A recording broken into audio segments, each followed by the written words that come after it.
We can cross live now to Washington, D.C., where U.S. President Joe Biden is addressing the collapse of the Silicon Valley Bank. It's the largest failure of a U.S. bank since the financial crisis in 2008. Let's listen in. Small businesses and banking system overall, I instructed my team to act quickly to protect these interests. They've done that. On Friday, the government regulator in charge, the FDIC, took control of Silicon Valley Bank's assets. And over the weekend, it took control of Signature Bank's assets. Treasury Secretary Yellen and a team of banking regulators have taken action, immediate action. And here are the highlights. First, all customers who had deposits in these banks can rest assured they'll be protected and they'll have access to their money as of today. That includes small businesses across the country that bank there and need to make payroll, pay their bills, and stay open for business. No losses will be, and this is an important point, no losses will be borne by the taxpayers. Let me repeat that. No losses will be borne by the taxpayers. Instead, the money will come from the fees that banks pay into the Deposit Insurance Fund. Because of the actions that our regulators have already taken, every American should feel confident that their deposits will be there if and when they need them. Second, the management of these banks will be fired. If the bank is taken over by FDIC, the people running the bank should not work there anymore. Third, investors in the banks will not be protected. They knowingly took a risk, and when the risk didn't pay off, investors lose their money. That's how capitalism works. And fourth, there are important questions of how these banks got into the circumstance in the first place. We must get the full accounting of what happened and why those responsible can be held accountable. In my administration, no one is above the law. And finally, we must reduce the risk of this happening again. During the Obama-Biden administration, we put in place tough requirements on banks like Silicon Valley Bank and Signature Bank, including the Dodd-Frank law to make sure that the crisis we saw in 2008 would not happen again. Unfortunately, the last administration rolled back some of these requirements. I'm going to ask Congress and the banking regulators to strengthen the rules for banks to make it less likely this kind of bank failure would happen again, and to protect American jobs and small businesses. Look, the bottom line is this. Americans can rest assured that our banking system is safe. Your deposits are safe. Let me also assure you, we will not stop at this. We'll do whatever is needed. On top of all of it, let's also take a look at a moment to put the situation in a broader context. We've made strong economic progress in the past 2 years. We've created more than 12 million new jobs, more jobs in 2 years than any president has ever created in a single 4-year term. Unemployment is below 4% for 14 straight months. Take-home pay for workers is going up, especially for lower and middle-income workers.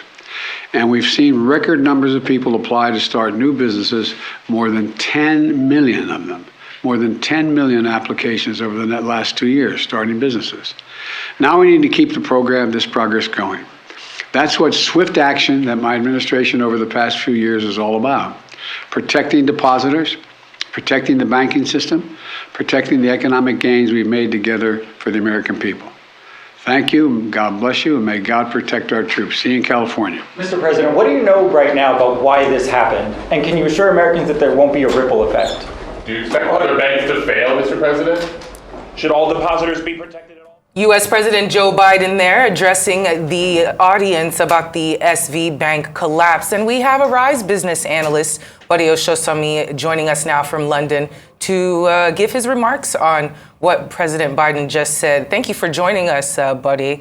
Surely very interesting happenings in the U.S. economic sphere. Biden has had to calm the markets and, of course, try to reassure the depositors and all the investors on the resilience of the American banking system. Do you think he's succeeded in doing so, especially with that little speech he gave? Yes, I was trying to find the answer to that. Looking at what's happening to U.S. futures as that speech went on, just ahead of the speech, Nasdaq futures was like 0.74 minus. It went down to 0.88. That's minus. Dow also was down 0.0. It was flat down. It went down 0.94. I can see it's going down 0.91 as we speak. S&P futures down 1.004. The bottom line, I think, this, of course, was not a speech where we were expecting anything new.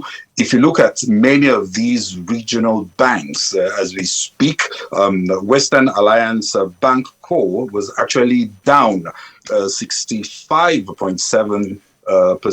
Just before the speech. I can see it's down 68.59%. That's pre-markets after the speech. You see the same trend.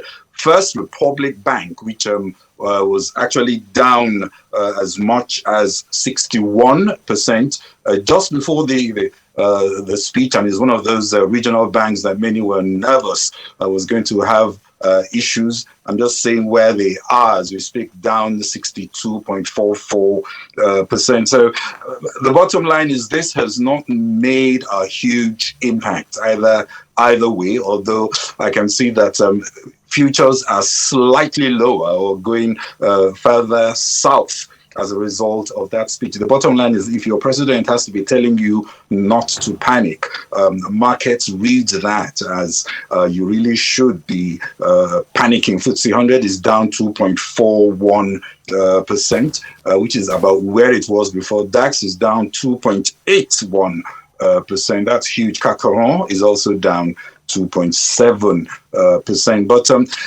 Biden is doing what he's supposed to do, telling everybody everything is fine. And of course, he read the Riot Act as far as regulation is concerned for banks.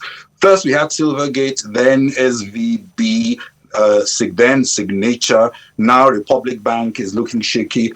Jerome Powell is doing his job and is trying to ensure that the problems are contained, and he's saying everything is okay. But that's what Ben Bernanke said just before the subprime implosion. So we are seeing early signs of systemic distress, especially with these regional banks, PacWest and Western Alliance. And gosh, there's an ugly pattern forming. Markets are selling first, leaving opportunities for deep buying for the brave. Indeed, the new bank term funding program, which helps banks borrow unlimited amounts against a range of securities, arguably removes the risks of financial stability. If SVP, for example, had access to be this new program, they might still be in business. So, so far, I just think things are looking marginally worse on markets as a result of this speech. And of course, this speech wasn't anything new apart from maybe the Riot Act that was read out for the banking sector. Of course, Biden didn't lose the opportunity to blame Trump for making things easier for banks. Well, but what about the Fed Reserve? How does all this affect the March 22 rating? Well, the big question is, will Powell be compelled to at least suspend rate hikes? The last time he said it was a meeting by meeting scenario. There are still maybe 9 days or so, and 9 days looks like 9 months these days in terms of all the things that could happen. Many are speculating that a Fed pivot bringing an end to the rate cycle is now somewhat likely, but we have to wait and see. The data on CPI comes out tomorrow.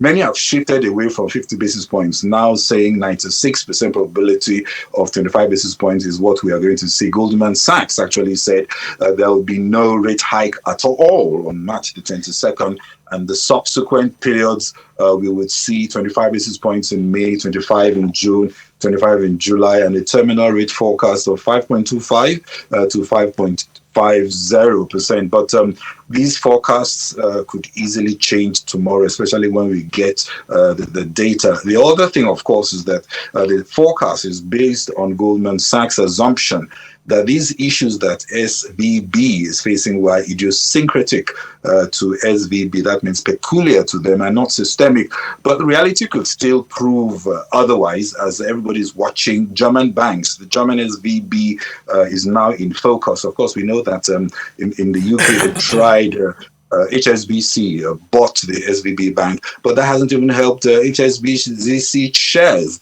HSBC shares were down 4.56% just before that announcement. So things are, I think, looking somewhat unpredictable. It's not a disaster yet, but clearly not out of the woods. HSBC shares down 4.49% after that deal to try and rescue SVB in the UK. Obviously, what they're trying to do is to minimize what the government would have to do. But it just looks like postponing the evil day to me. Unfortunately, many of these governments don't have any fiscal space to help any bank at this point in time. So certainly looking tricky, and people may be able to buy some dips in this kind of scenario, but it's not for the faint-hearted. Not for the faint-hearted, indeed. Well, thank you so much for joining us this afternoon, buddy.